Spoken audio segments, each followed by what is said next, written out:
teman-teman, terima kasih sudah mampir dan menonton video ini.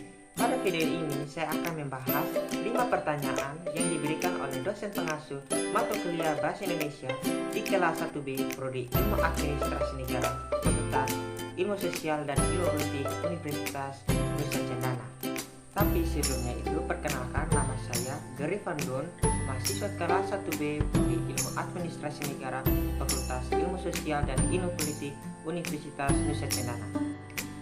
Pertanyaan pertama, implementasi kedudukan bahasa-bahasa di Indonesia sama sekali tidak berurutan.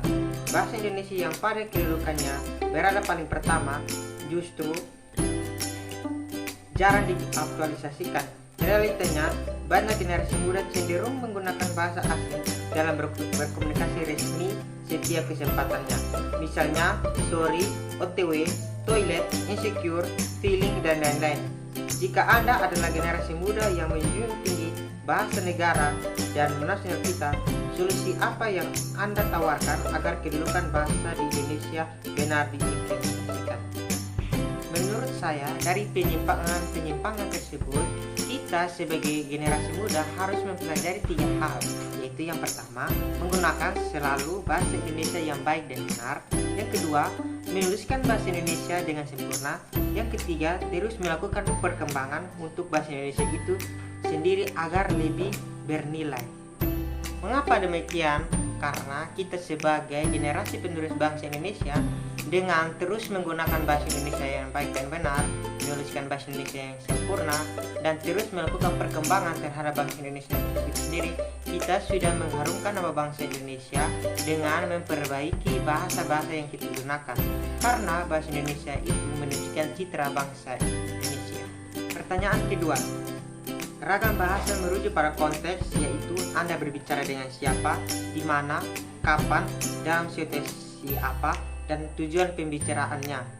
Dengan demikian, ragam bahasa bersifat fleksibel, namun tidak menutup kemungkinan bahwa masih ada kekeliruan dalam mengaktualisasikan ragam bahasa. Apa yang Anda lakukan jika Anda berada bersama lawan bicara yang keliru menerapkan ragam bahasa saat berkomunikasi dengan Anda? Jika pernyataan Anda ternyata direspon dengan sok pintar, apa pembelaanmu yang tidak menyinggung perasaan lawan bicaramu? Apa yang saya lakukan jika berbicara dengan lawan bicara yang salah atau keliru menerapkan ragam bahasa? Yang saya lakukan adalah menyarankan agar dalam menggunakan ragam bahasa, gunakanlah pada waktu dan tempat yang tepat agar tidak terjadi kekeliruan dalam ragam bahasa.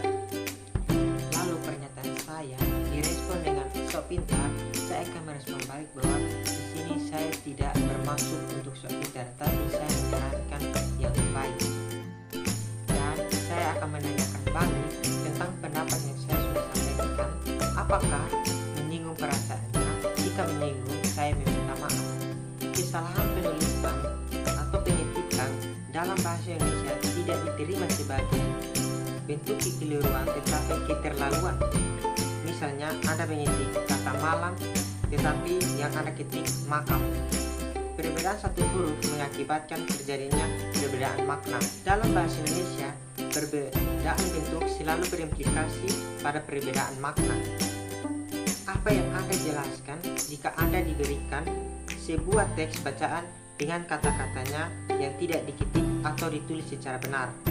Kemudian, apa yang Anda sarankan sebagai acuan kebenaran penulisan atau pengetikan setelahnya? Yang saya bisa jelaskan adalah dengan memahami maksud dari kata yang salah penulisan atau pengetikan tersebut. Kenapa harus dipahami? Agar tidak terjadi kekeliruan saat membaca teks tersebut.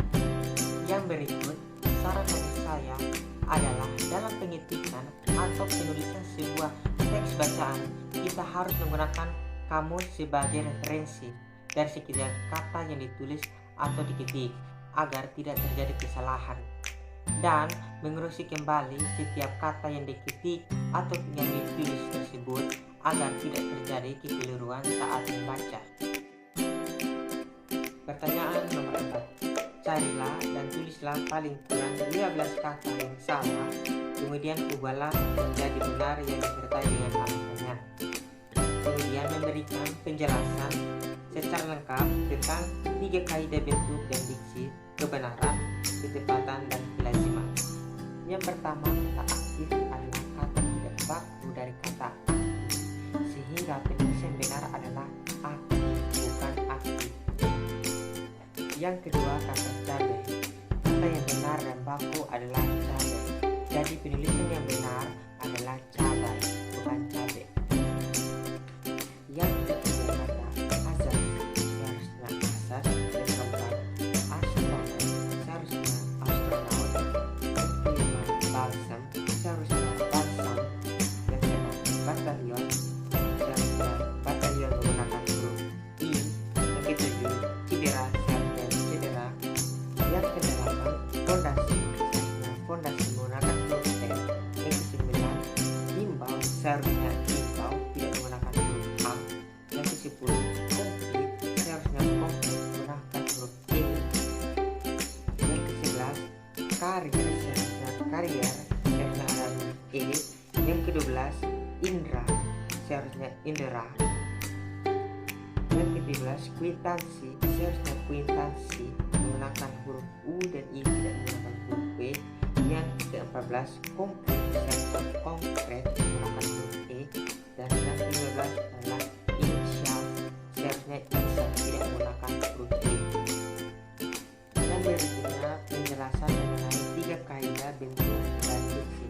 Yang pertama, syarat kebenaran. Kata benar adalah kata yang mengikuti kata bahasa atau morfologi dan sintaks. Yang kedua, syarat ketepatan. Kata yang tepat dikenali berdasarkan distribusi atau kolokasinya dengan kata di kiri dan kanan. Syarat yang ketiga yaitu syarat kelaziman. Kata lazim adalah kata yang menggunakan sudah diterima oleh umum, misalnya penggunaan kata bersinonim. Pertanyaan kelima, carilah dan tulislah paling kurang 5 kalimat yang tidak efektif, kemudian ubahlah menjadi efektif yang disertai dengan penjelasannya.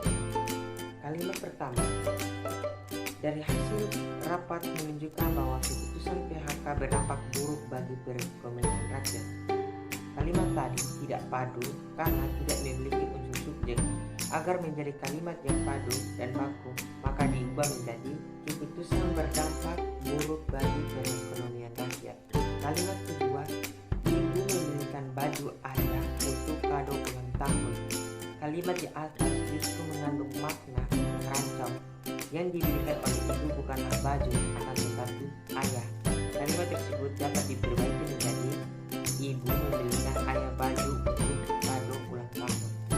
Kalimat yang tidak baku yang ketiga adalah preman teriak saat mengejar pencuri di pasar. Jika diubah menjadi kalimat yang baku, seharusnya menjadi preman berteriak saat mengejar pencuri di pasar. Kalimat yang tidak baku keempat adalah harap parkir kendaraan dengan benar. Jika diubah menjadi kalimat yang baku, menjadi harap memarkir kendaraan dengan benar. Kalimat yang tidak baku kelima yaitu mereka saling mendorong dalam keramaian pameran. Jika diubah menjadi kalimat yang baku menjadi mereka saling dorong dalam keramaian pameran. Sekian dari saya yang telah membahas 5 pertanyaan yang diberikan oleh dosen pengasuh mata kuliah Bahasa Indonesia kelas 1B Prodi Ilmu Administrasi Negara Fakultas Ilmu Sosial dan Ilmu Politik Universitas Indonesia. Semoga jawaban dan pembahasan yang tadi dapat bermanfaat bagi